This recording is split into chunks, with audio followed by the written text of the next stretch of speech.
but it's come to a point where, if we don't push back, if we don't demand a change of course, then we are surrendering our children to slavery, basically. And I don't think I'm even exaggerating. That's really what it is. Well, guys, you just heard a taste there of my fascinating conversation with Alex Krainer. And Alex, it's great to see you again. Maybe give a quick introduction, and it'll probably indicate how you seem to be correct on nearly everything in geopolitics and macroeconomics, which is quite stunning. Well, thank you, Ivor. Great to join you again. I think maybe you're a little bit too kind, but I think that if you take a very broad study of history, to try to understand the context of everything that's going on, then the dots connect nicely, and it's rather than this blizzard of psyop, you can maybe pay better attention to what's relevant, what's not relevant, what's real, what's a psyop or a induced psychosis, and then it becomes a little bit more easy to predict what might happen next. I th Yeah, it- Yeah, yeah, I was, I'm hesitating to say because I'm going to certainly butcher it, but there's an American historian who has a great quote. I forget his name now, but basically he says that when we study history, it's very important not to just look at events and statistics and figures, but to try to understand the who are who are the groups and individuals driving historical event and what their motivations are. And once you understand that, then it becomes really predictable, which is not easy to do, but I think that with enough attention and focus, you can kind of approximate that. yeah, absolutely. Or in the world I come from is root cause analysis, and the pinnacle of successful time to resolution and getting a clear picture of what's going on is to go to the root cause, not a band-aid, not a peripheral thing. And what you've described there is essentially root cause, because all the happenings in the world, the true root cause of them are the influential parties who drive them. And often history kind of ignores that and just gives you facts. Fantastic. You know what I was going to start off with? I have a list of bullets here, but I was going to start off with a case in point in a way. I heard you in an interview, and our Russia interview in Dubai was fantastic, but you didn't mention this. The rule of the seven bankers. I thought it was just an incredible story that I wasn't aware of. So maybe a few minutes on 1990 Russia, the collapse, how Putin brought it all back, and the rule of the seven bankers. Okay, so that story fits in a context of things that are happening today, which are things that have been happening for 2000 years, for longer than 2000 years. And that is basically that I've spent my lifetime pretty much trying to understand why is everything messed up? Why did what we call the Western civilization go around the world, enslave people, colonize, wipe out six major indigenous civilizations, and depopulate huge swathes of the earth, of their indigenous peoples. And it's if you look around, it's not like people that surround us are evil, but the system that we live in somehow must be incentivizing those behaviors. The forever wars, the colonizations, the empires, uh, you know, mm, Spanish, Venetian, Dutch, British Empire, French Empire, British Empire, American Empire. What motivates this? What is incentivizes this process, and where does it come from? And I kind of worked it out to the. It seems to always stem from the money lending oligarchies. Since the Greek antiquity, since the times of Greek antiquity, the the process of colonizing foreign lands and building empires always stems from the money lending classes, from the bankers. And so I wondered why that is. And the reason why that is because they're always in search of collateral, because once they get control of a colony, they can turn its wealth, they can turn its working age population into their collateral, which means that magically other people's wealth turns into assets on their balance sheet, and they are profit-making assets because what do they do with that collateral? Well, they lend money to their clients in order to go and develop whatever, natural gas, coffee plantations, tobacco plantations, crude oil, whatever it happens to be, or gold, diamonds. And then their clients, which are business companies, right? They go to those lands, they employ the local populace to develop all these resources, and then they turn them into financialized flows that ultimately uh, are shaped as a basically as a conveyor belt that extracts wealth from wherever they can take it to their own banks, be it Wall Street, London, Paris, whatever else. And as it happens, if you study all these historical episodes, the Roman Empire, Sparta, Athens, Venice, Venetian Empire, Dutch Empire, Spanish Empire, British Empire, the American Empire, you see that the syndrome is always that it creates mayhem abroad, and at the same time it creates misery at home, because even when these empires are at their zenith of power, the local population at home lives pretty much a life of misery. Like if you look at the U.S. cities today, so you could say that the United States is this empire today. You look at the U.S. cities, and they're gutted. They're like dystopian places of misery and illness and homelessness and poverty and so forth. And if you go back to Victorian era of the British Empire, the same is true of life in Britain. And then you go to Italy during the Lombard banking period, same thing, misery, plagues, internal strife, and so forth. So it's always the same thing. But so what is the solution? And we have one very, very recent example was Russia during the 1990s, because when Russia was um, transitioning from the communist system to the capitalist system, all of a sudden, very quickly, the bulk of the ownership, something like 60% of the GDP, uh, fell into the hands of a small group of oligarchs. And the most powerful of these oligarchs were the group of seven bankers. In Russia, they called it Sembankirshchina. So it was that world entails the rule of seven bankers. And then during the 1990s, in Russia, we have the same symptoms of social decay, where more than 40% of the population falls below the poverty line. 25, one in four are at destitute poverty. Uh, Law and order disintegrates. You have fights between rival gangs in St. Petersburg and Moscow. Shootouts on the streets. Military disintegrates. The, the whole country turns into a waste case.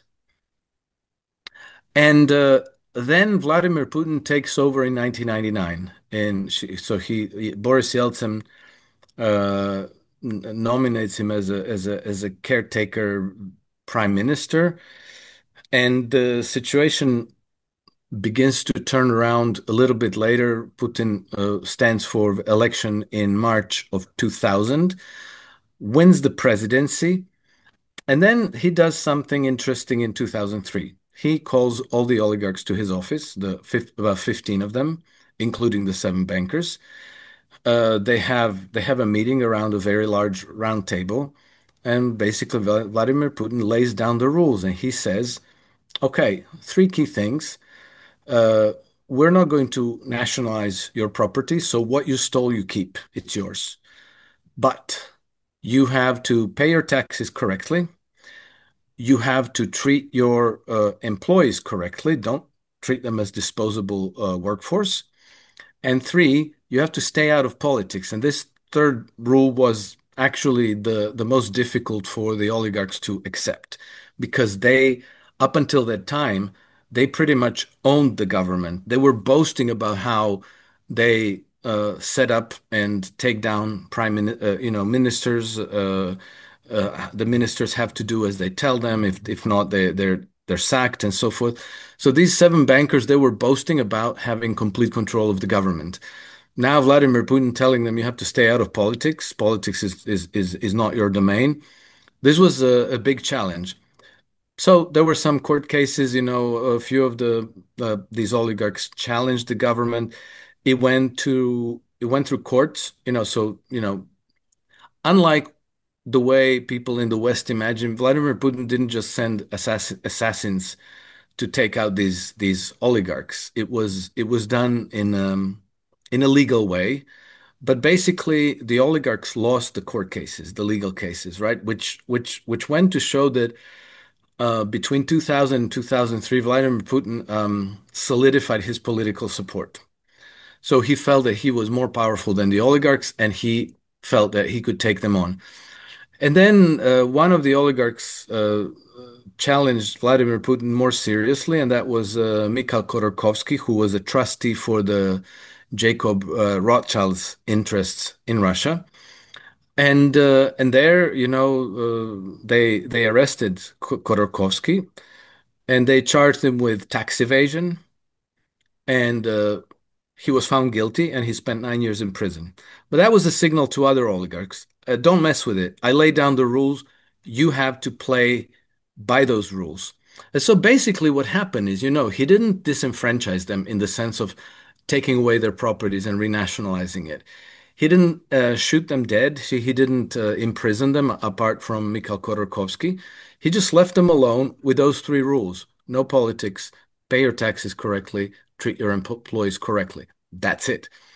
And from that point on, with the oligarchs no longer able to dictate policy and, you know, social and economic development, foreign policy, etc., Russia had a spectacular turnaround. So it went from one of the most corrupt countries in the world, whose GDP during the 1990s, Russia lost something like 50% of its GDP.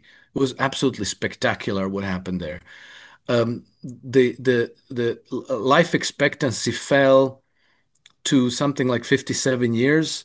The mortality rate were at the level of countries at war. Like mortality rate was at the level of World War II for countries involved in that war. And so it was really a basket case. And we see that today, 25 years later, Russia is a power to be reckoned with. The standard of living has improved spectacularly. It's a wealthy country. It's a well-ordered country. It's a country of the rule of law.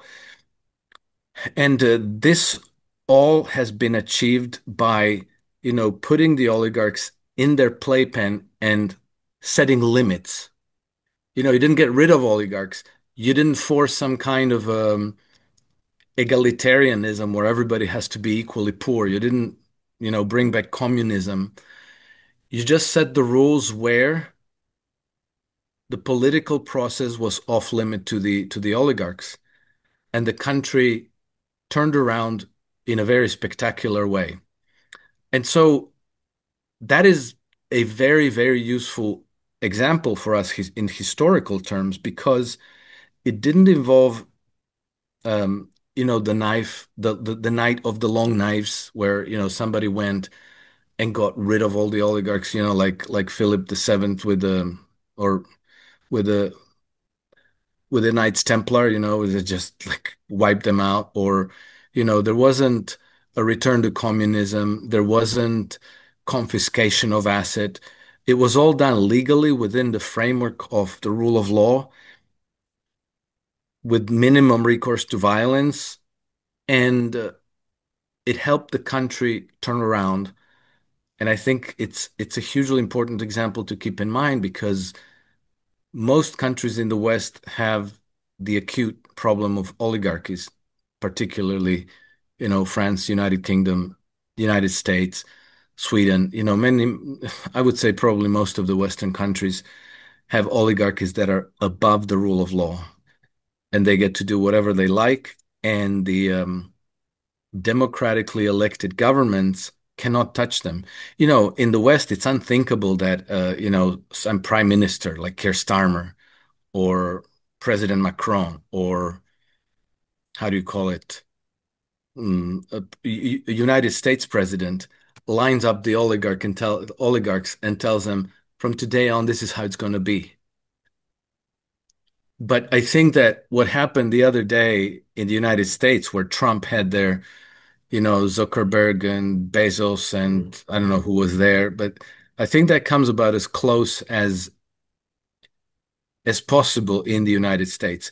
And many people are interpreting this meeting as oh, Donald Trump is cozying up to the oligarchs. They're all, in cahoots. I think it was some kind of a laying down of the law. We'll find out, but I don't think that it was the. I don't think it was some kind of a, oh yeah, like let's us billionaires get together and think about how to screw and enslave the ordinary population. Yeah, and I'd agree. And I know that whole Trump question, we probably won't really get into it here, but it's a big burning question. Is Trump actually pushing back against the oligarchies in many ways? Or is he kind of controlled opposition whose populist kind of approach of appearing to push back, but not really? That's a big question, but I'd agree with you. I think he largely is pushing back, but he has to kowtow to obviously Zionism, and there's certain things you can't mess with. So I think he's playing down the razor's edge. That's my estimation so far. But the Insky person, the Rothschild banker, one of the seven rulers, he was put in jail. But you mentioned the first three who lost in court. Very interestingly, they all ran off and escaped to Israel. That's Yes. kind of like a cliche. That's almost like somebody would make that up if they were going to feel a little bit anti-S. And yet, three of them went to Israel. Rothschild's guy went to jail. What about the other few? Yeah, they lost their cases and they ended up going to Israel. I don't, I don't know what the cases were exactly, how they were f fought, but I know that they lost. And so, why they felt they had to hightail to Israel, I don't know. But they also, they didn't give up their properties. They turned them over to the next batch of stand-ins of the trustees. So I think that Mikhail or Vladimir Chernoy, he turned over his portfolio to Abramovich, I think, if I'm not mistaken. I don't know how it went exactly, but they remained uh, in charge of what they owned. But it's already since the Medicis, the Florentine banking family that uh, it was it was it was out in the open that it is very difficult for them to do what they do unless they have political control. Because if you're just running a business, then you're subject to competition, you're subject to unpredictable event. You cannot hold the whole country, the whole society hostage to your requirements. So I think that Vladimir Putin and people around him were very wise to let them keep their assets because ultimately it doesn't matter. Even statistically, if somebody is a billionaire, in the next generation, they're probably going to be millionaires. And then in the generation after that, they're just going to be ordinary people. It's just the way it is. Somebody builds the wealth. They think they're very capable, but it's probably always a mix of capability and luck. And wealth dissipates. It's very, very difficult to keep it together unless you're part of this oligarchy that has political control, whether overtly or covertly. And then you can, perpetuate it through many, many generations because you're back in the shadows and you control the government. And you make sure that everything government does is only helping you grow more wealthy and more powerful, and that you hold the whole society hostage to your agendas and your priorities. And this is what Vladimir Putin has undone, and this is what I hope that Donald Trump will be able to do in the United States, because if he does, uh, that's a huge gain for humanity, in fact. Yeah, for sure. I mean, this one is on the razor's edge. Often people feel despondent and hopeless when I'm sharing all details around the reality, but I think people need to know reality no matter how challenging it is. The headwinds, you might as well accept them. But I see it as we're all on the razor's edge. It's all to play for. The awareness is growing. Trump is doing a lot of stuff, whether he's fully on board with, say, our side of freedom and libertarianism and all that other good American apple pie or not. He's doing loads of things which are hugely in our advantage. No question about that. Huge things to our advantage indeed. But we also need to do things for ourselves and our family which are hugely to our advantage. And we're going to have a conversation later on in this incredible discussion. We're going to cover way more about the Middle East and the whole world issues at the moment and what's driving them. But we're also going to touch on physical gold. And of course, Alex, as a hedge fund manager previously and an expert in all things investment, is bang on point with everyone else in my network. Physical gold is hugely important. This isn't financial advice. This is the opinion of all the best I can find out there. And Pure Gold in London, I have a connection with, so you get looked after there if you want to further explore hedging against the future and the issues that are coming down the track. And with terms of pension, or if you have other net worth, consider protecting at least some of it. I would suggest that's my opinion, which I hold very strongly. But in any case, let's get back to Alex, and you ain't seen nothing yet. So it's all to play for. But one other thing occurred to me with that story, and your story, the seven bankers, I immediately recognized it as pivotal, because that's largely been our problem for hundreds of years across all regions in the West and elsewhere. So it's a microcosm. Basically, once you understand the rule of the seven bankers, and as you described what Putin somehow managed to do, you kind of know how everything in the world works. Only mostly we don't manage to do what Putin did. Otherwise, that's the game, right? But one thing occurred to me, is a little bit controversial. I was a World War II buff for decades, and I thought I knew nearly everything about World War II. And I realized in the last year or two, I was absolutely fooled, as did the drivers, to your point, who actually drove World War II, who was funding it, who was orchestrating all the moves. But your story there was a certain Austrian nasty man. Okay?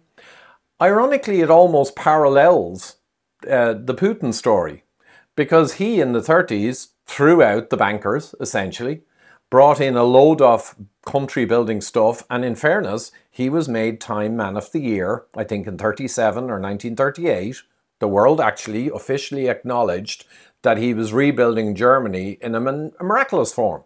And then all the bad things happened. But I also found out, and I think it's historical record, that Churchill and the US purposefully avoided any peace or accord with that Austrian guy. In fact, they would, if anything, goad him. And I think he had made around 10 or 15 efforts to placate them and reassure them, and all of them were rebuffed. So it seems in a way that the world or the oligarchies wanted him to cause some chaos and would benefit from that in the long run. That's the way it seems to me. And if he hadn't made all those mistakes and done terrible things and all that stuff, he could have pulled off some kind of Putin and Russia thing. Maybe. But obviously terrible things happened, and it was all a disaster and 50 million people died. Absolutely, I acknowledge that. But it looks like he was also almost encouraged to go down that path. I mean, what do you think of that? He was absolutely encouraged to go down all that path, and we know that from We know that from the way he came to power, and then we know that from the way the World War II started. And the way the World War II started, well, he got support for annexation of Austria in 1937. And then, the Munich 1938 episode, that's the one that's very, very widely misunderstood. But basically, the way we are being taught conventionally in our history curriculum is that, Chamberlain tried to prevent war and that he thought that he would appease Hitler by letting him take how do you call it, Sudetenlands in the Czech Republic. And the truth of the matter is completely different, and that is that Chamberlain, together with a very small cabal of the British foreign policy establishment, was actually orchestrating Hitler's takeover of Czechoslovakia. And they were doing it by encouraging Hitler to take Czechoslovakia, and on the other hand, by encouraging Czechoslovakia to stand down and not defend themselves. And so Chamberlain and Lord Halifax and a couple of these people were going back and forth for months, uh, making sure that Hitler takes Czechoslovakia in a peaceful way because he didn't want to fight Czechoslovakia, and making sure that Edvard Beneš does not mobilize the army. Edvard Beneš at the time was president of Czechoslovakia, to make sure that he doesn't mobilize the military and mount defense, because at that time it was perfectly well understood by everybody involved that German Wehrmacht was no match for the Czech military. Czech military was superior to Hitler's Wehrmacht in 1938 on all measures other than air force. And then to take Sudetenland, they would have to go and conquer a mountainous terrain where the Czechs had um, fortified defenses and hundreds of bunkers lining the roads. So, the German general staff thought that Hitler's orders to go into Czechoslovakia were suicidal. In fact, they were planning to assassinate Hitler. And they had three ways to diffuse the situation. One was they were appealing to Great Britain because at the time, Britain was like the United States today. Everybody was deferring to London, and everybody tried to manage their affairs by coordinating with London. And so they tried to do that, and then they planned to try to talk Hitler out of attacking Czechoslovakia. And if both those initiatives fail, they were going to assassinate Hitler, and they had a date set for that to happen. And so Chamberlain has been able to shield Hitler from his own general staff, and he's been able to get the Czechs to stand down and not defend themselves. So the result of it was they had this Munich conference in which they basically signed over uh, the not Bohemia, the Sudetenland to Hitler. And then, Hitler went in without any opposition. Hitler's troops went into Sudeten, Germany without any troops. And then they just continued going on and took all of Bohemia. And then later they added the rest. And then September 1939, it was already turned Poland's turn. But by then they realized that they have no control over Hitler. And so this is where, the the partnership, let's call it, the friendship between the British foreign policy establishment and Hitler fell apart. And then, you saw Chamberlain, his government fell, and Churchill took over. But it was not at all what is presented to us now. I think it's Hitler has been their creation since the get-go, since the early 20s. And so they've been cultivating him, they've been preparing him for his roles. They've been they've been kind of managing Germany as well because Germany was desperate for investment funds. They were practically under an embargo, under trade sanctions, and the Western banking cabal would not give any financial aid to Germany until Hitler won the elections in 1933, until he became the chancellor in 1933. And then they said, like, yes, all these credits, practically uh, massive amounts of credits for Germany, which is why, now the how do you call it? The credits started flowing and the German economy started rebounding.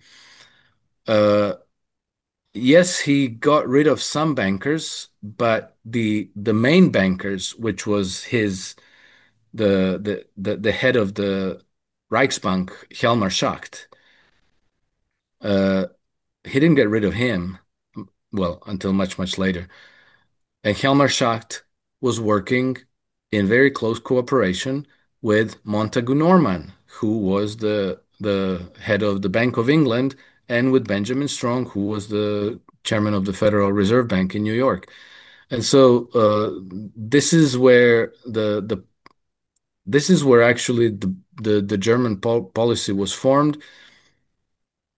And then there was a very, very heavy corporate support by, Ford and Standard Oil and US Steel and all these huge corporations that helped German economy develop, but it developed around the rearmament process.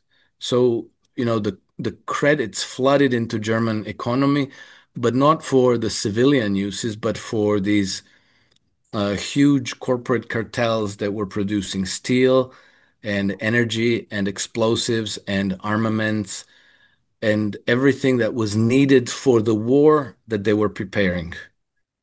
And, Hitler was their Zelensky, basically. Exactly. And, Churchill as well, which I always viewed as a straightforward hero, you know, because why would I not? That's what everything Turns out he told. was a scumbag, right? That is the hilarious thing. It's the exact opposite of what you actually grew to believe through propaganda. Yes, And it's a, exactly. a version of always accuse your enemy of what you yourself are doing. I mean, everything here is a double think. But the funny thing was, Churchill, I didn't realize he had very little money after his naval roles or whatever, but he ran a full household with staff and a huge house. Now, I don't know exactly who, but he was well funded as well by the usual sorts, you know. And then he refused to defuse the Austrian guy. I mean, I think, like I said, 13 or 15 pushes from Germany to kind of, hey, let's get a cap on this whole thing. Apparently, there were loads of offers, but demonstrably, Churchill would not even respond to any, and the same with the Americans. So, although the money was flowing from the UK and America to fuel the war from all the parties you mentioned, on the other hand, the strategy was to keep fueling him and not allow peace to potentially break out. So, peace was obviously a problem, a big problem. They wanted their war, right? I mean, that's the way I see it now. And that has the very, very interesting parallels to what we see today. Yes. It's almost exactly the same thing. Obviously the person, the characters are different, the countries are different, but the principles, the incentives, and the vested interests are practically the same. The names of corporations are different, but it's basically all the same. And then, once you understand that, and then you go like, oh gosh, what about World War One? Oh gosh, look, it's practically the same there too. And then all the wars before that, and then you go centuries and centuries and centuries back, and you realize that certain principles always uh, remain constant. And it's it's some kind of a system of incentives that is shaping that. Like if you look at today and you realize that this war in Ukraine is completely insane, that um, it's been lost, but that European leaders can't give up. They just are clamoring for war to continue. I mean, we even had this little cabal, a little ad hoc think tank that came together, called what were they called? Project Alchemy. Project Alchemy. And they even put together some kind of a policy paper in which they keep accentuating it's very important to keep Ukraine fighting. We have to keep Ukraine fighting. And that now you understand how all those peace initiatives where, the in March, at the end of March of 2022, the Russians and the Ukrainians were on the verge of signing a peace agreement, and that the Ukrainian government people were opening champagne bottles because they thought like, okay, the war's over, it's finished, we're going to be neutral, and the Russians are going to withdraw to the position before 24th February 2022. And then, Boris Johnson lands in Kiev and he's like, you're not signing anything, fight it out. And so the war goes on and 1.7 million Ukrainian men die. And you ask yourself, what was wrong with that peace? How was that peace worse than what we have now? And why won't they give up even though they should, like anybody with two brain cells can tell that the war has been lost. But instead of giving up, they're doubling down and they're doubling down again and they're doubling down more. And then you understand that it's always the same thing. They their system is their system completely depends on them conquering uh, new colonies and taking in more collateral because the banking system and the institutions that they control um, run on fraudulent money.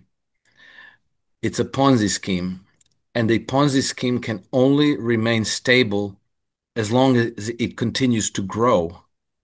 So you have to continue to issue more and more credit. Your balance sheet always has to grow. By the way, this is why we have this obsession with GDP growth, right? Because even when a society is at a high level of productivity, standard of living, um, prosperity, it still has to grow. It always has to grow like 2%, 3%, 4%, 5%, whatever it be. But it has to keep growing. And if it's not growing, then oh my God, we have to do something. It must grow. Why? Because this whole system is based on a Ponzi scheme that has to keep issuing more and more and more credit in order to remain stable. And what do you need to issue more credit? You need more collateral. So that means that you can't let the Russians keep their natural wealth for themselves. You have to take it. It has to become our collateral. And they've got 75 trillion of it.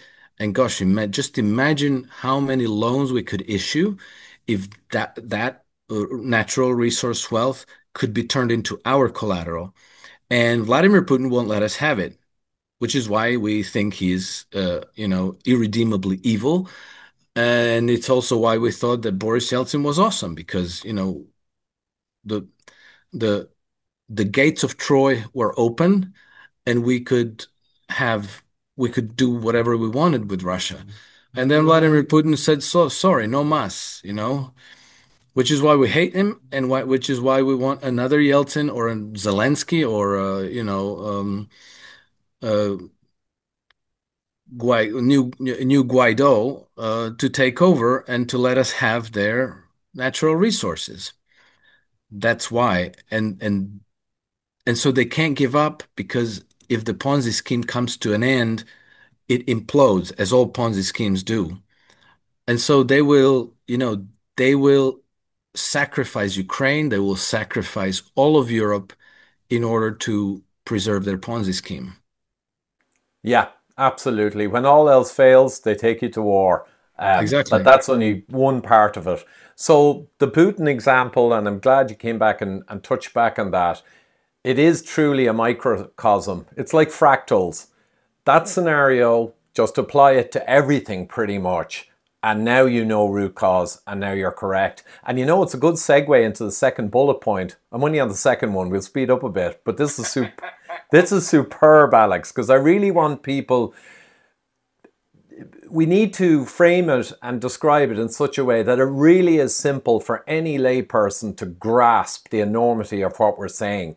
And everyone needs to grasp this and understand it and understand the legacy media. It's comical at this stage, Alex. Nearly everything in the legacy media is largely nonsense or propaganda. I'm astonished. I flick through it occasionally just to amuse myself. It is astonishing. But we'll get now to the network. And I like that name. People say cabal, people say the blob, but I love the network. And it goes back to a book I got recently from Joe Plummer, and he summarized Tragedy and Hope from Carroll Quigley from the 1960s, an enormous tome which covers a load of history. But in there, Quigley, who worked with the network, the people we're talking about, and he was meant to keep his mouth shut. And then he published Tragedy and Hope. And it wasn't an expose of the network, but it had pieces of truth about them throughout it. And he was meant to never tell anyone a word of this. So the book was pulled after 8,000 copies. The publisher destroyed the plates, and eventually it came out bootleg, and Quigley had lawyers against them. But obviously the network had such power, they picked up the phone and his book was gone. But Joe Plummer has written a synopsis of the important aspects of Quigley's book. And it's an astonishing read. And I'm going to put the link down below, guys. Download it and read it. It's free. But the network, Alex, broadly, who are the network? Because it's clear from Tragedy and Hope, I'd say is the most accurate around. It's kind of starts mainly in the modern times with Cecil Rhodes, who had the vision, right, to have a world completely controlled by the elite. No conspiracy theory, it's all documented. And then he handed over to Milner and the Milner Group. And he said Milner, basically he said, is my blood brother. He fully entrusted him with the vision. Milner was committed. And then you have this whole Crown kind of City of London, UK, powerful network that eventually became a network that encompassed Wall Street and the American deep state, if you want to call it. And of course, all the great banking families, many of them named in Tragedy and Hope. Is this getting towards like what the network is? It's a meta tribe of oligarchs. And that's why it's kind of hard to get right to the guy at the top. There isn't really a guy at the top. It's all of what I said and more. Yeah? Yes, look, I read Tragedy and Hope, and I read it very carefully. And in fact, this whole story about appeasement, I reconstructed it from Carroll Quigley. And with some subsequent research by the guy who wrote Conjuring Hitler, that's a masterpiece. His name is Guido Antonio Preparata. Okay, and that book is not as long, but it's like dense. It's like completely fluff-free, and it like blows your mind. So from those two books, I reconstructed the what actually happened in 1938 in Munich. Anyway, so basically, Carroll Quigley, I believe that he gave us the keys. He just couldn't come out exactly and give it away because it would be too, the it would have been spotted straight away. So he put it into a book that's like 1,400 pages long, and then you have to read it very carefully, but it's a lot is there. A lot is there. And I will read to you. I have this in front of me, the maybe the key quote, which tells you what we're up against.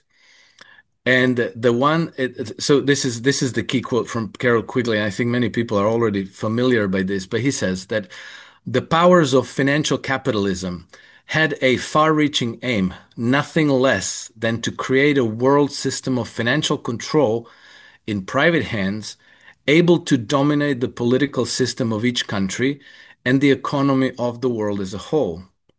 The growth of financial capitalism made possible a centralization of world economic control and use of this power for the direct benefit of financiers and direct injury of all other economic groups.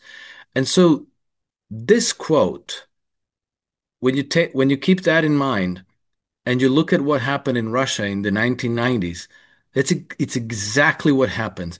And then you also find out that these people like Mikhail Khodorkovsky and these other oligarchs, that they were not just, you know, uh, Russian tycoons who emerged because they were very capable and, aggressive young reformers as they were presented in the media in the West. They were hand-picked trustees uh,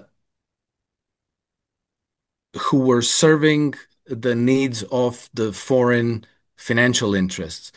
And so Mikhail Khodorkovsky was a trustee for Jacob Rothschild's interests in Russia. Uh, George Soros was there, involved very prominently.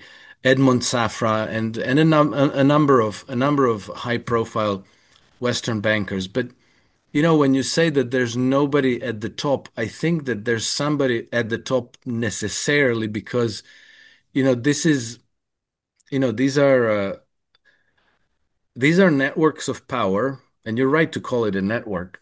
These are networks of power that operate outside of the rule of law. So they're not bound by lawful institutions. This is like law of the jungle. It functions like a mafia business, like a mafia organization, which means that somebody necessarily has to be at the top to enforce the order. You can't have democracy at that level. So in everything that I've read so far, it always emerges that this name Rothschild comes up as the people who seemingly wield the most power, and then everybody else is kind of in a subordinate position to them. And I think that when Wh- things are going well, they get along and they work as a club. And you know, I'm in charge, but you have your own suzerainty there, and you have your own. You dominate your own. But when things get difficult, when the system comes to a crisis, then you see that you might have civil wars there between these bankers. And I think that we're living in a period when these civil wars are erupting again.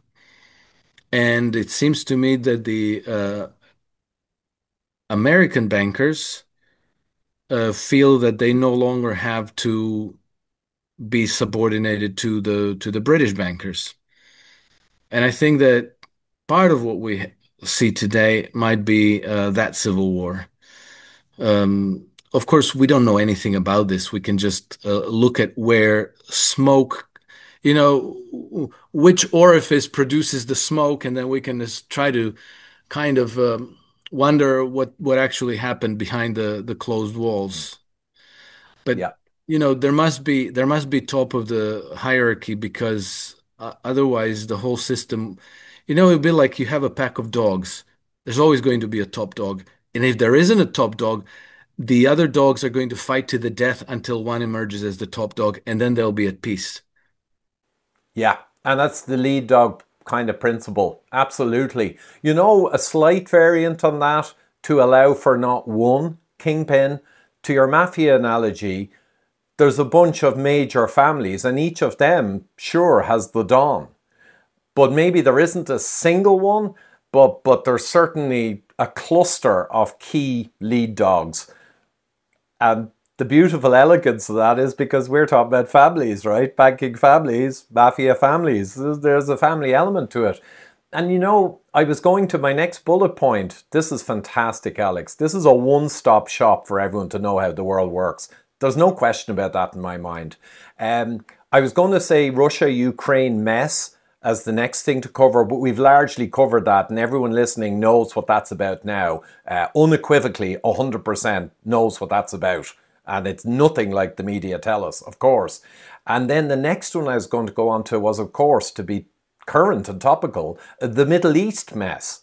Now, obviously, Iran is a no brainer target and a massive prize for its resources. To your point about the bankers want the collateral. But also, there's a bigger picture with the Middle East because there's the craziness of what's going on with the Zionism in Israel and all the other kind of nutso stuff. So maybe just a few minutes on the whole Middle East side of the mess, but it's connecting right back to the same people, I guess. Yeah, it does, and we can go straight back to the creation of Israel, or for the to the plans for the creation of Israel, which go back to I think 1870s, maybe even sooner, maybe even earlier. But let's say that if we fast forward to 1917, we had the famous Balfour Declaration. Now, what was the Balfour Declaration? It was basically a very short letter written by Arthur Balfour, who was the Foreign Secretary of the United Kingdom, to Lord Walter Rothschild. Okay, and basically it said that His Majesty's government will support the formation of a homeland for the Jews. Blah blah blah. Okay, um, so Walter Rothschild's son was Nathan Rothschild, who was very, very close friend with Arthur Balfour and who hung out at the Foreign Office practically nonstop. So, it was like, hey, dude, um, I really need you to write this letter to my daddy, uh, saying this. And then this other guy says, like, sure, yeah, you got it. We'll do that. Why did they need to create a homeland? Because the Rothschilds felt particularly um, sentimental about the Jews having their homeland? Absolutely not. We have, both Nathan Rothschild and I think Balfour was part of it too.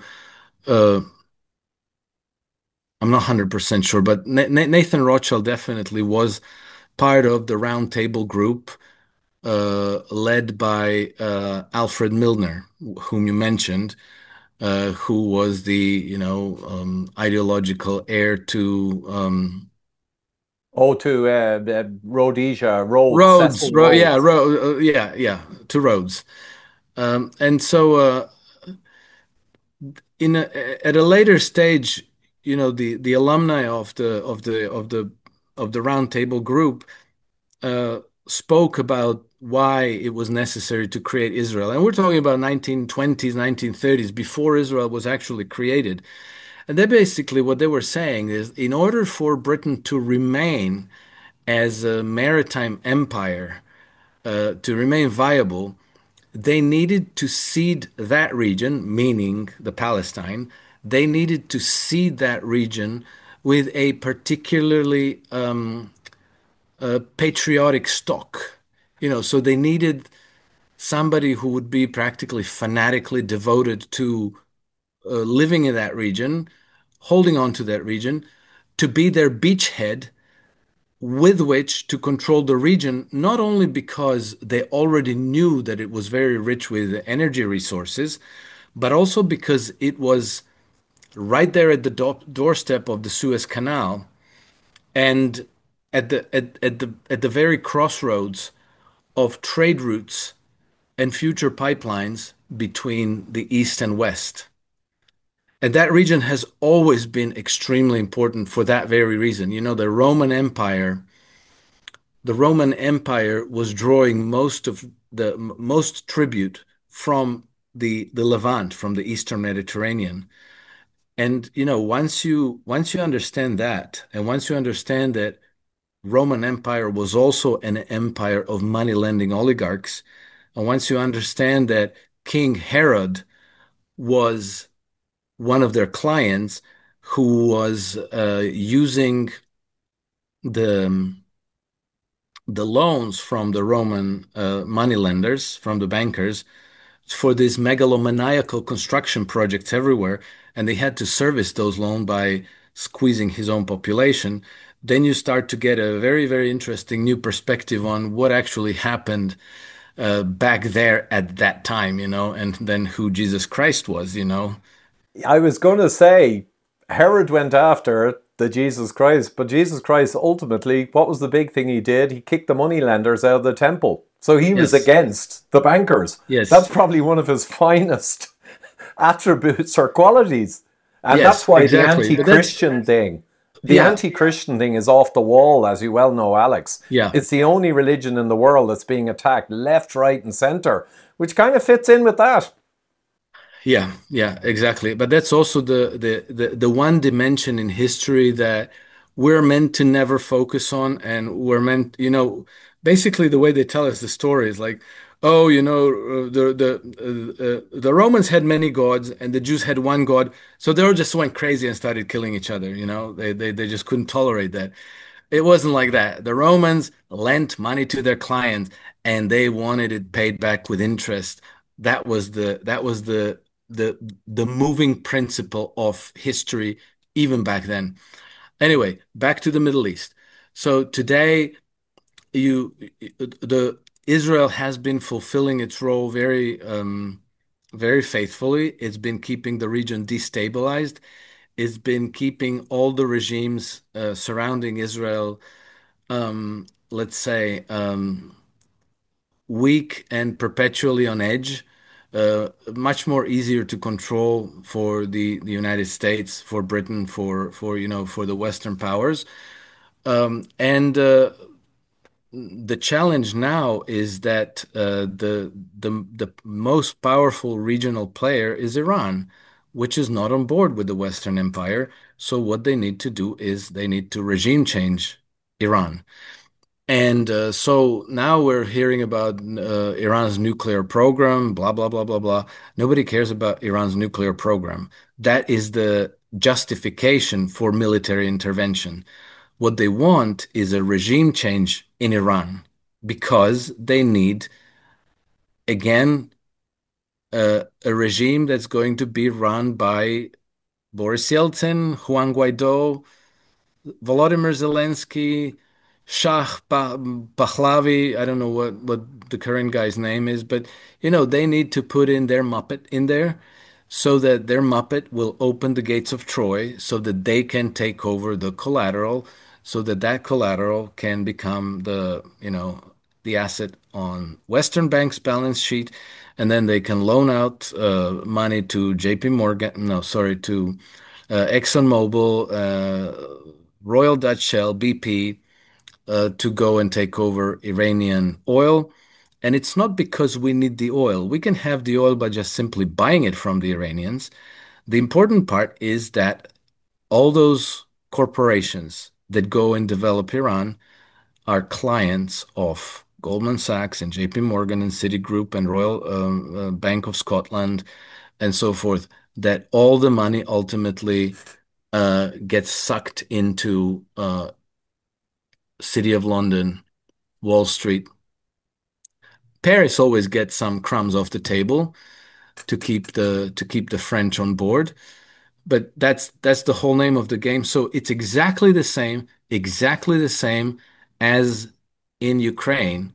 Same players, same moving principles, same incentives, um, and same reasons why this Western system generates never-ending perpetual wars. Yeah. And I just want to say something not self edifying, but I've spent nearly 40 years in root cause, complex problem solving, for what it's worth. And I was damn good at it.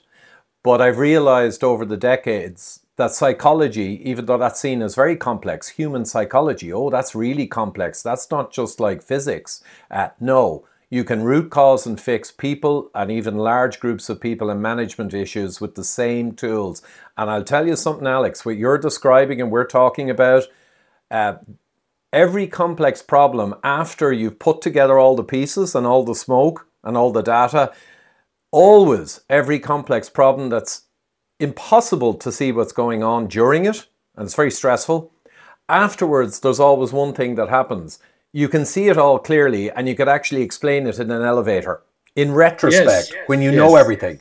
What we're talking about, this method, this system, it's so far from a conspiracy theory. It's the opposite side of the universe. It's actually perfectly logical system to have money and power and dominance over your species for the select number of people, and it's been the same for all of human history. The mechanisms are the same, the propaganda is the same, the tools are the same, and I hope people realize as they listen, they can just see it with clarity. I hope that's what we're achieving here. Now, the last bullet, which wasn't on my list, but I'm adding it now in my mind, I'm surprised I forgot it, is the whole China thing. And that'll be it, and then we'll get to a message of hope as to where we're going and why we're going to win. But just before China, there was one last thought. Oh, yeah, I might put the clip in here. I was jaw dropped, even though I shouldn't have been surprised, when I saw around 6 months ago a 1986 video of an angry Joe Biden practically slamming his fist as they sent billions to Israel. And he said, and repeated it twice for emphasis, he said, if there was not an Israel, we'd have to create an Israel. And he looked glowering at the audience in the Congress or wherever, and then he repeated it again. He said, if there was not an Israel, we'd have to create an Israel for our interests in the Middle East. There's no apology to be made. None. It is the best $3 billion investment we make.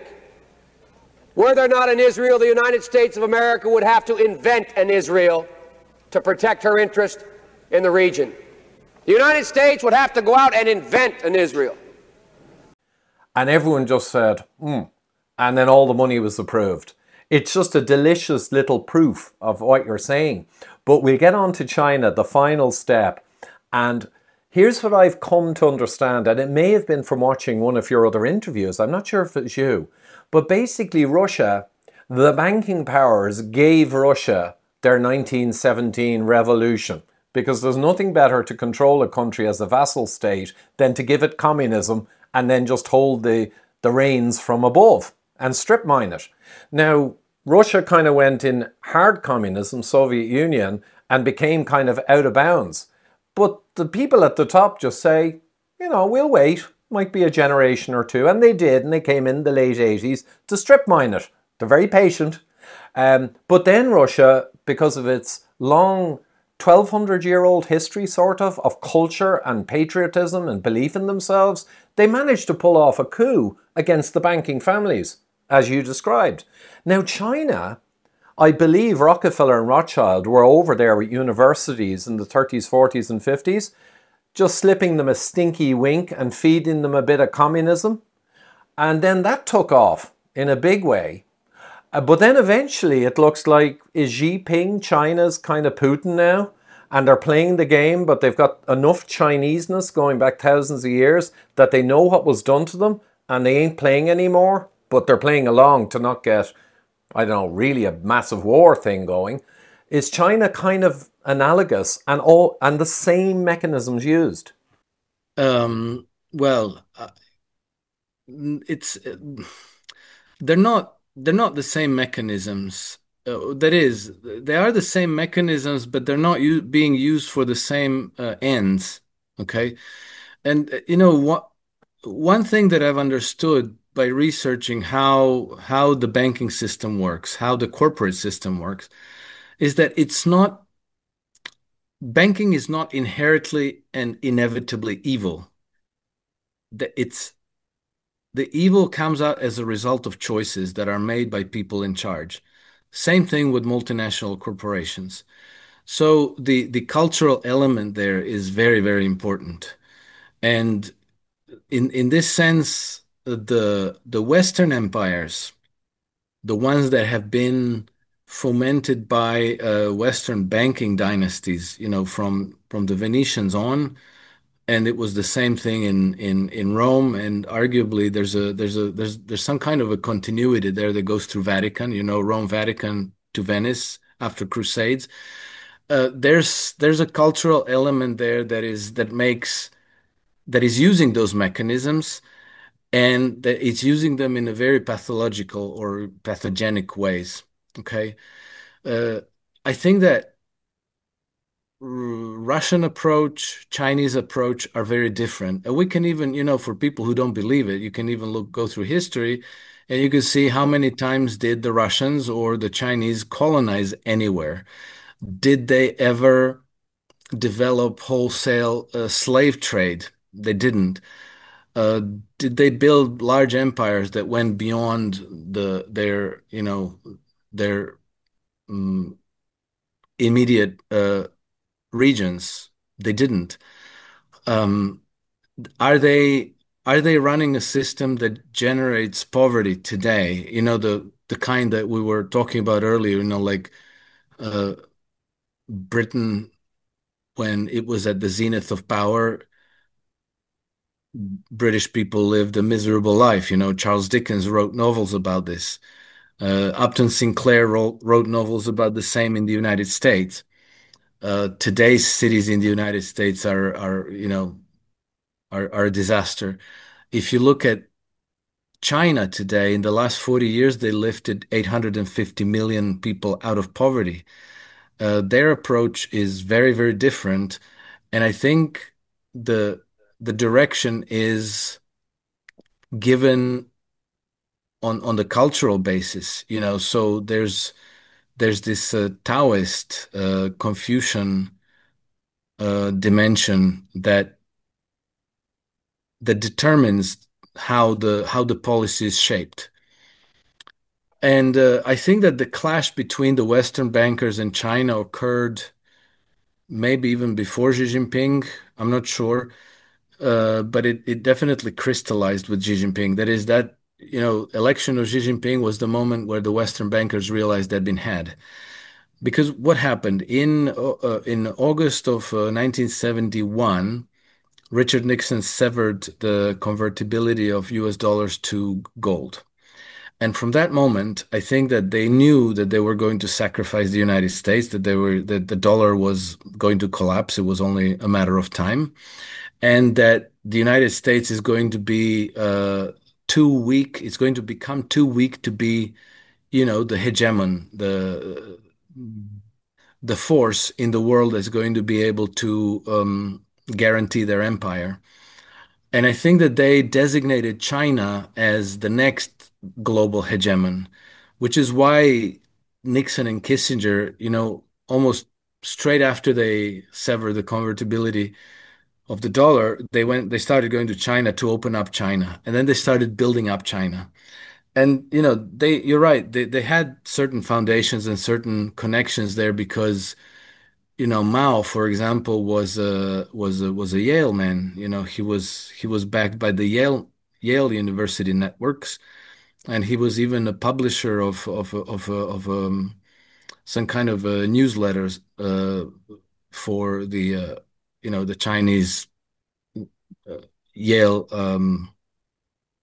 schools. I knew the name. I don't know the names anymore of these institutions and these schools, but he was definitely recruited and cultivated by the American establishment. I think that the Chinese concluded that in order for them to avoid going through further centuries of humiliations, that they needed to absorb the Western system, that they needed to bring the Westerners on board and play along, make them believe that they were going to be their next hegemon and serve their agendas, and then to, not in order to actually serve them, but in order to behead them. And you will see in the statements from people like Evelyn Rothschild and Jacob Rothschild and George Soros and so forth that they were all very excited about developing China, about transferring their seat of power to China. George Soros was openly talking that China was going to own uh, the future of the globalization process. And like if you look it up, almost exactly in those words, you'll find interviews where they say things like this. So they were really looking to China as their next global hegemon and as the next model of governance for the world. But then, after Xi Jinping took over, they they had a complete turnaround. They realized that they've been had, and now they don't have another hegemon because China is looking to build the future of humanity on a completely different set of principles. So it's not going to be permanent warfare, but permanent peace. And this is why China is being demonized 24/7 every day in the West because they want to convince us that China is the devil, that we have to go to war against China and destroy them because China has now become a risk to their system.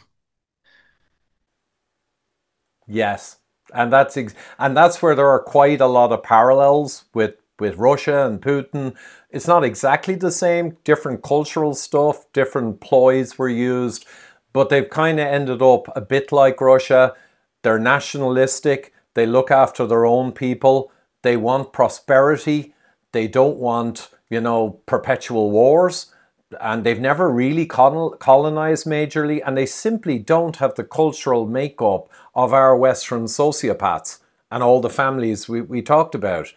So, in a sense, now, enemy's enemy is your friend. Well, like, I have no belief that China, if they ruled the world, would have me doing anything other than a janitor's role. And why would they? They look after their own. But at the same time, Russia now and China are kind of indirectly very important allies for us who fight against the sociopathic Western kind of dominated system that we've talked about. That's kind of the case. And the BRICS, if the BRICS weren't there to counter our madmen, we'd be in a worse spot, I think. Yeah, I do think so. And you're always better off if there's competition in any field. So even if our pathological monsters have to reckon with some kind of competition, some kind of a challenge to their power, they have to, at the very least, soften their stance. They have to reduce the contrast between themselves and the other side. Otherwise, it becomes obvious to us to say, like, hey, how come life in China is really good and people can walk safely down the streets and there are no drug addicts and needles everywhere and their women don't get assaulted routinely and raped in public? Whereas, and then they have a very high standard of living and they support their government and they report that they live happily and they feel free, whereas here everything is shit. How come that? Can somebody explain this to me? Why is it that we have these beautiful sacrosanct democracies, but it seems that we always keep getting a lot of what we don't want, but we can never have a lot of what we do want and vote for?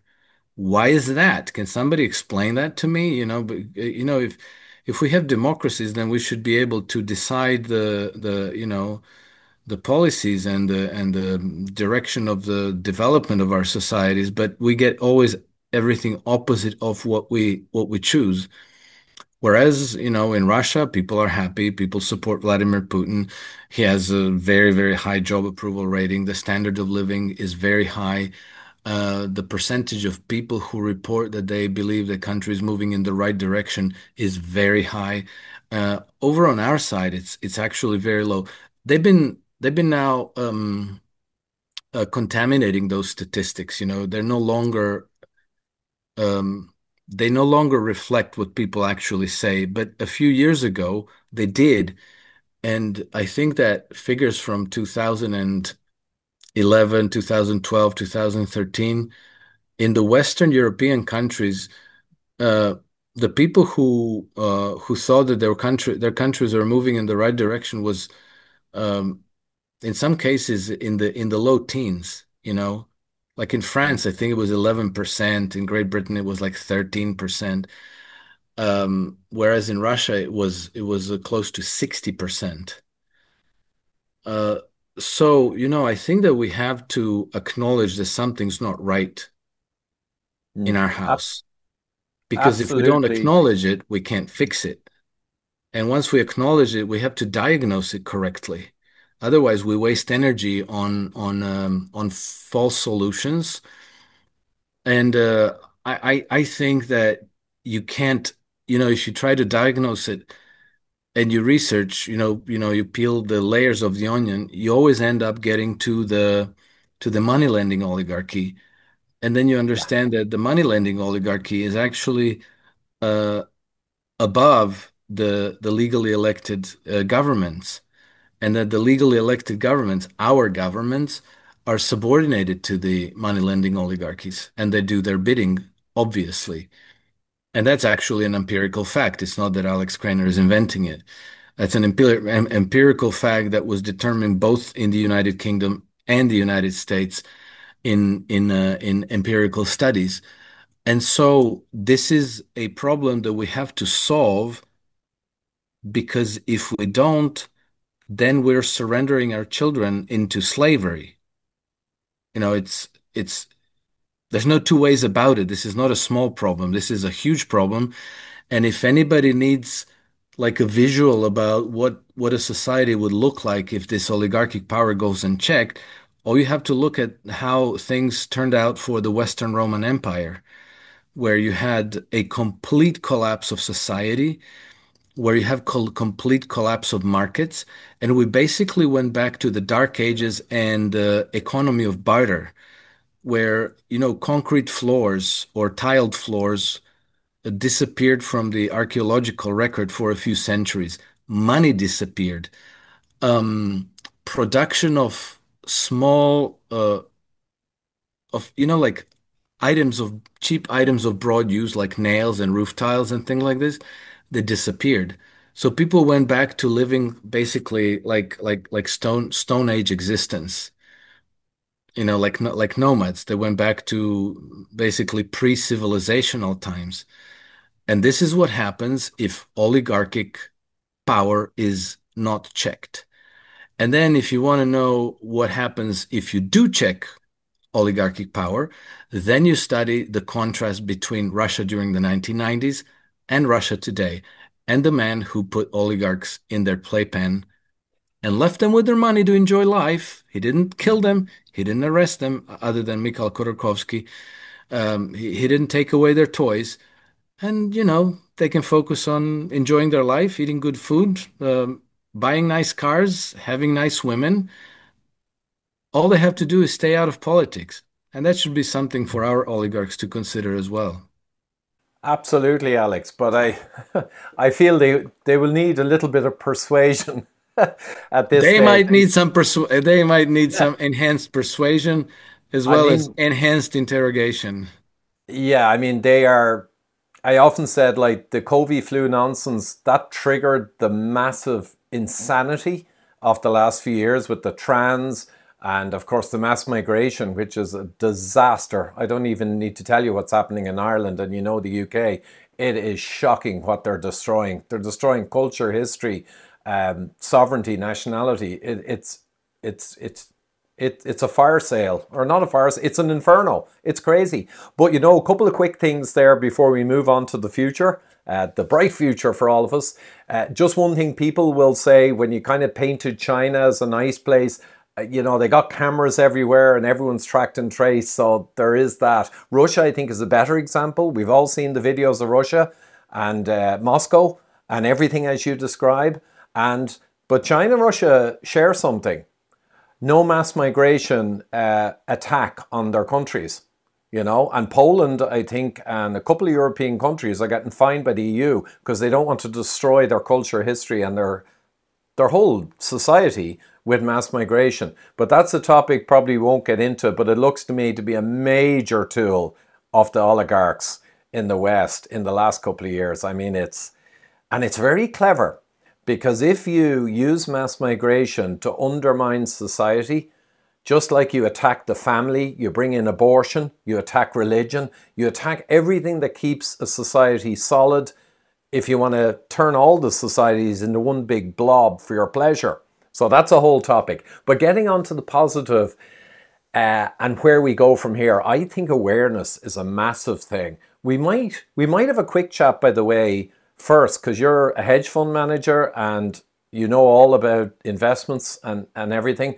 I actually see it like my role during the COVID flu was to help people understand reality in order to hedge for themselves and their families this new crazy world. But I've been banging on for years, and yes, I do have a relationship with Pure Gold in London. I know.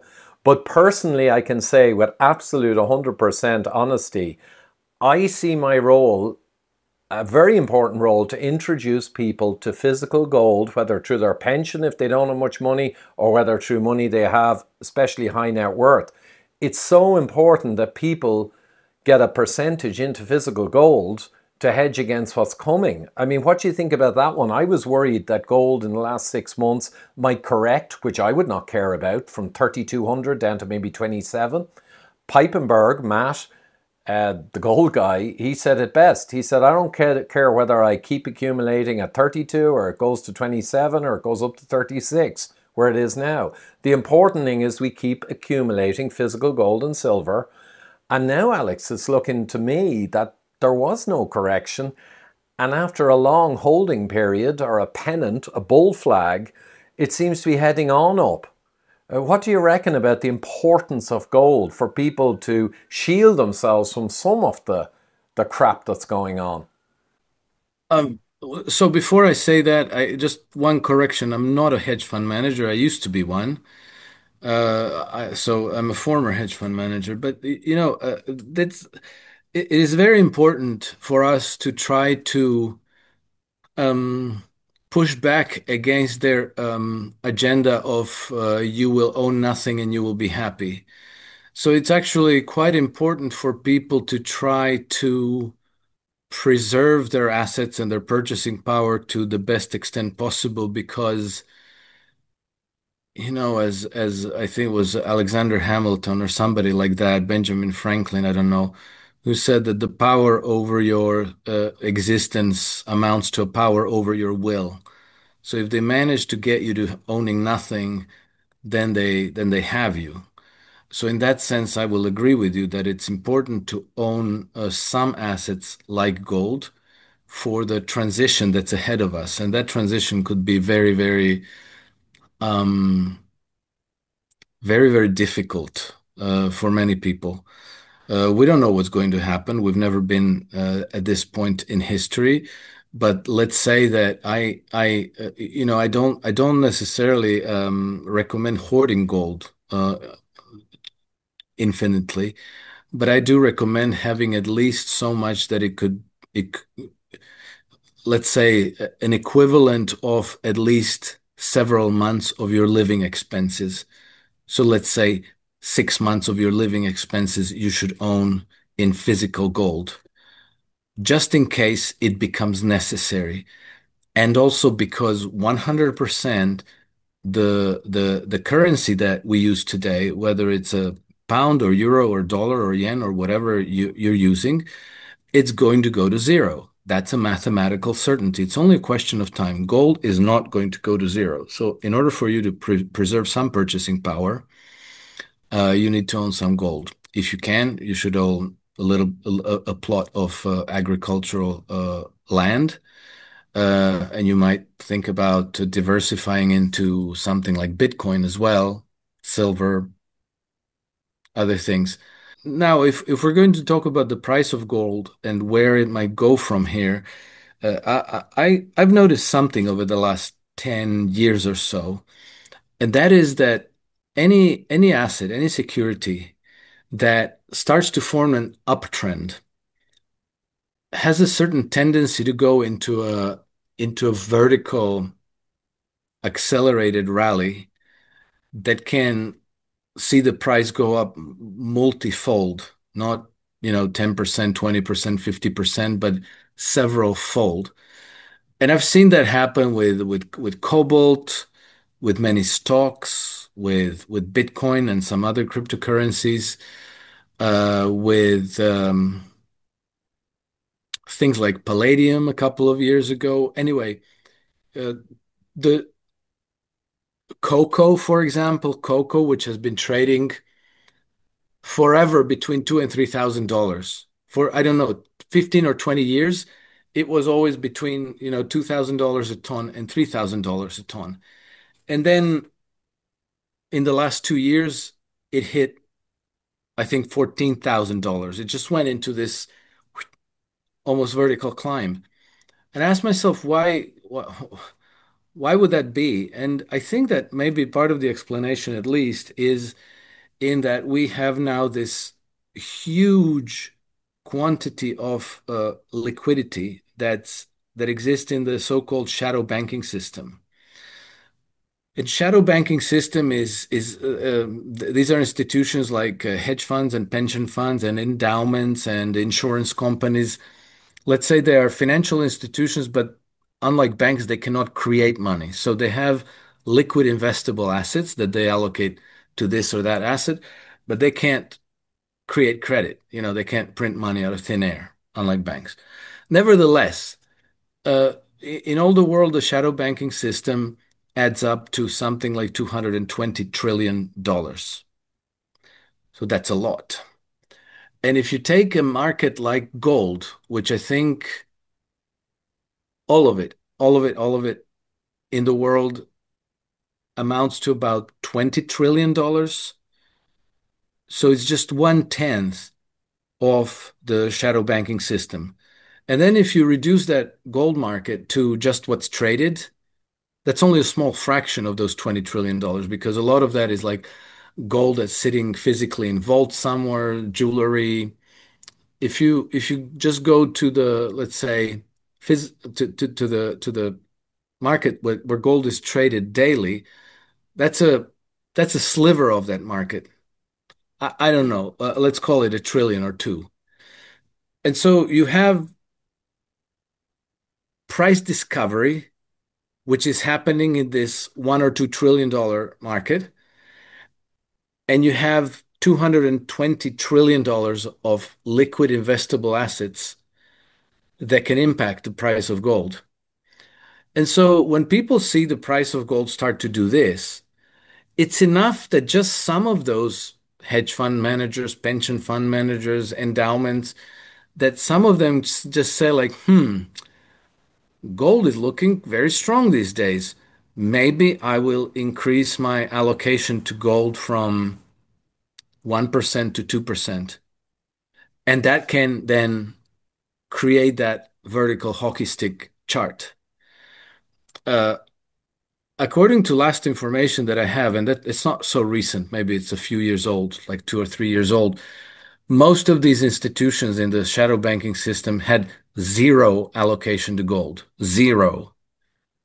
So the amount of purchasing power compared to the quantity of gold that's available for sale there's a massive, massive imbalance. So for that reason, I wouldn't be surprised if we saw gold reach $10,000 in the next 2, 3, 5 years, $20,000. Uh, you can't really put a number. And all these analysts that like boldly predict, oh, the gold price might close at 3,800 this year, or it might go to 4,000 this year. I don't know on what basis they make those predictions, but I've been reading those predictions for the last 20 years. And that's a class of analysts that always makes a prediction that's just above where the price of something is today. So, if Yeah. like at the beginning of this year, when gold was trading at about $2,600, people were predicting that, oh, during 2025, it might go to 2,800 or even $3,000. Well, what? It's September now, and we're at 3,650. Did anybody predict it? Somebody must have, but most people were making these predictions that were maybe current price plus $100 or $200, depending how bold they actually feel. But there's no predicting this, you could say like with Bitcoin, one day it's trading at like $10,000, the next day, well, a couple of months later, it's at $60,000. Uh, is there any market fundamentals that could possibly explain this? Nope, there isn't, except that there's so much money out there and it's chasing after assets that will allow them to not get wiped out, by inflation and by government Yeah. printing infinite amounts of currency. And I'd have to say I've my process for who I trust and listen to, and I have around a dozen now, including yourself, of course, in macroeconomics and all these things, and Rick Rule and Matt Piepenberg, Chris Vermeulen from the Technical Traders, who purely goes by price action and technicals, not the macro we're talking about. But all of them pretty much were pretty bang on in their predictions for gold over the period. But you're absolutely right. CNBC and all this is just junk. They just keep adding on a little when it's going up. Like a moron could do that. So absolutely. And the other key thing, I suppose, that people, it'd be good to know, I got heavy into this, and one overriding driving factor for me was 2019 when the Bank for International Settlements, the head of the snake, the head of the snake, which Quigley earlier referred to the BIS, it's to be the ruling kind of central nexus for all of this crap. Well, they certainly are. And they moved gold from, I think, tier 2C right up to tier 1 with the US sovereign debt, 2019. Once when I found that out, and I found out that central banks all over the world are buying like crazy. And the other thing is that the gold price gone up to 3,600 from where it was at, I don't know, 1,800 when I got in. That's been driven primarily by central bank buying. So you got to watch what the heads of the snakes are doing. Let's be fair, for the last hundreds of years, they've made everything happen that's happening in the world, right? And if they're amassing gold, and that alone is driving up the price, and retail have hardly even got in yet, never mind all the private equity and all the shadow banking. Your point, you can square your point. No financial advice, no predictions, but it's such a no-brainer for me for people to hedge with a chunky amount of that beautiful metal. I mean, I don't know, I truly believe it. But positive stuff besides taking care of your family's finances in the way we just talked about, for me, awareness, it might sound naive, but I keep telling people, the only thing that can counter these ultra powerful, and they have all the money and the power currently, it's beginning to crack and fail, and there's infighting happening, and they're losing against the BRICS, and they're losing in Ukraine, and they're losing in ways in the Middle East, they're losing against China. So we covered all the headwinds they have. The so-called elite, they're kind of screwing up a lot now. They're getting desperate. But for me, the only thing that will truly topple them and safeguard our children's future fundamentally is awareness of the people. Currently, we have a small minority of people who are aware. If you double that or tripled it and got up to 15 or 20% of people in the West broadly know what we're talking about and understand it, that would make a mark. That would leave a mark. Is it your belief that similarly that we just need awareness and a lot of the rest will take care of itself over time? Yes, absolutely. That's the key, I think. We need to understand how the system works. We need to understand what the agenda is. We need to understand what their plans for us are. And we need to understand where that would take our children and their children, what the reality of their life would be. And then there's no question that everybody will resist this because it's a fate that could be worse than death. And nobody would wish that to their children, even their enemies' children. And so we need to know this, and that's also the reason why a lot of what they do in secret, or they try to disinform us and mislead us about it, which is why they're so, vexed and hysterical about us having access to information on social media and on the internet, and they want to shut it all down. But so far we're in good shape.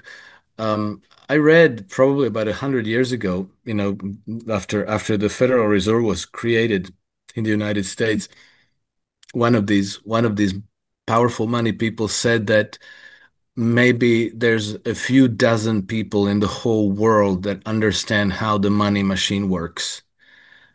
I think that today that's probably a whole percentage of people. It may not be very high, but even if even if a percentage as low as 2, 3, 5% of people understand in very broad terms how the money system works, we are already in a good shape because from there comes the understanding of who exactly the enemy is. It's not the Chinese, it's not the Russians, it's not the Muslims, it's the people who are uh, in charge of the credit issuance of the monetary system of these big banks, of the Bank of International Settlements and the central banks. They are the enemies. They are the ones who have created the migration crisis. They are the ones who orchestrated the not just the COVID pandemic, but all of the previous ones before that. That started with, I don't know, SARS, MERS, 2003, and then they had one every year or two. So they keep doing these things, and these are also the people who foment the wars, who instigate the wars everywhere around the world, which is why, we live in this Orwellian world of non-stop, never-ending warfare and shifting alliances and shifting friends and enemies. And I think it's time to end this system. It's had its run for about, a few centuries, let's call it 500, 600 years. But it's come to a point where, if we don't push back, if we don't demand a change of course, then we are surrendering our children to slavery, basically. And I don't think I'm even exaggerating. That's really what it is. I know for a fact, that's a big claim. I know you're not exaggerating. And that's what's driven me really since I got engaged in all this thing, primarily through the trigger event of the COVID flu nonsense. And then over the years, I discovered everything we're talking about from people like you and Dr. Nordengard and others. And now I know it's the most important thing any of us can do is help achieve what you just described. A percentage of people aware of the Babylonian money magic, of knowing who ultimately, truly, technically is driving all of our problems, and then addressing it. So that was a great way to wrap up. Alex, I've kept you way longer than we agreed at the start, but I think this is a masterclass. I truly think so. I'm going to go straight and start putting it together now. And I plan on doing a series of maybe weekly live streams with Dr. Jakob Nordengard, I'm sure you're aware of, and his fantastic work on Rockefeller and all of what we're talking about, but a little more contained. We went broader, and I'm going to do a weekly with him where we go through tragedy and hope chapter by chapter and reveal the full picture of the world and how it works towards what you also share with me, a hope that we can get people to understand this and who the enemy is. And we might, if you're available, bring you in occasionally as a special guest of honor into some of those perhaps. That would be with pleasure, Ivor, of course. Thank you so much, Alex. You're doing a sterling job getting the message out there, and it's a joy to watch. Thank you. Thank you very much. Thank you for the invite, and warm greetings from Croatia to your viewers and listeners. Beautiful Croatia. Thank you so much. Thank you. Take care. Bye-bye. That'll do it, folks. I'm going to name this my most important interview yet. I think that's very fair because it's the best compilation or synthesis or integration of everything we need to know about what's happening in the world and how we ultimately push back against this craziness. Again, I'll just mention briefly, there's a link down below if you want to follow up on the financial and family kind of wealth and safety front. You can check in with the guys in Pure Gold and they'll give you excellent advice covering physical metals and much more besides. I don't give financial advice, but I do direct people towards the people who are good at that kind of thing. And of course, I allow access to the opinion of my huge network of hedgy types, investment types, macroeconomics, and of course, geopolitics specialists. So, see you at the next one.